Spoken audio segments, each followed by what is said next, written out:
আপনারা যারা all in one টাইপের একটা প্রজেক্টর মানে খুঁজতেছেন, যে প্রজেক্টরে আপনি আসলে সব করতে পারবেন, জাস্ট আপনি ওয়াইফাই কানেক্ট করবেন বা আপনি হচ্ছে ইন্টারনেট কানেক্ট করবেন এবং সেটাতে আপনি নেটফ্লিক্স দেখবেন, ইউটিউব দেখবেন, খেলা দেখবেন, আপনি প্রজেক্ট করে হচ্ছে এনজয় করবেন, নিজের রুমটাকে একটা ছোটখাটো হোম থিয়েটার বানায় ফেলবেন, তাদের জন্য এই প্রজেক্টরটা। এই প্রজেক্টরে আপনি আসলে কি করতে পারবেন দেখেন, আপনি নেটফ্লিক্স, ইউটিউব, ডিজনি, বুগিচুগি যা আছে সব দেখতে পারবেন। 4K হচ্ছে আপনার হার্ড ডিকোডিং সাপোর্ট আছে এটার ভিতরে দেওয়া, তারপরে স্মার্ট সিস্টেম আছে। আমি আপনাদের একটু খুলে দেখাই, মানে আপনারা তো বুঝতে চান না যে আমরা আসলে কি বিক্রি করি।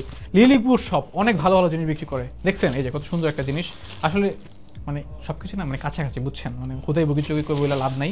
আমাদের কাছে যতগুলো এই মানে প্রজেক্টর আছে, এক একটার ফাংশন, মূল ফাংশন হচ্ছে প্রজেক্টরে প্রজেক্ট করা আলো, এবং সেখানে আপনি কি দেখতে পারবেন। তো মাইনর কিছু চেঞ্জেস আছে এবং সেই চেঞ্জেস থেকেই আপনি হচ্ছে মানে ইয়া করতে পারবেন, ইউজ করতে পারবেন। এটা কি আমি নিজে তো কখনো খুলিনি, ভেঙে ফেলি নাকি পরে জরিমানা দিতে হবে যে মানিক ভাঙছে। এই না না ভাঙি নেই দেখছেন, আমি অতটাও বোকা না, বুঝছেন। তো যাই হোক, এই যে একটা ছোটখাটো একটা নব দেখতে পাচ্ছেন, এটা নবটা ঘুরে টুরে হচ্ছে আপনি আপনার ফোকাসটা ঠিক করবেন এবং তারপরে দেখবেন এইটা একটা স্মার্ট প্রজেক্টর। যে প্রজেক্টর অনেক কিছু আছে এবং এরকম অনেকগুলো প্রজেক্টর লিলিপুর শপে আছে, যেটা আপনার ভালো লাগে নিয়ে নেন। Thank you.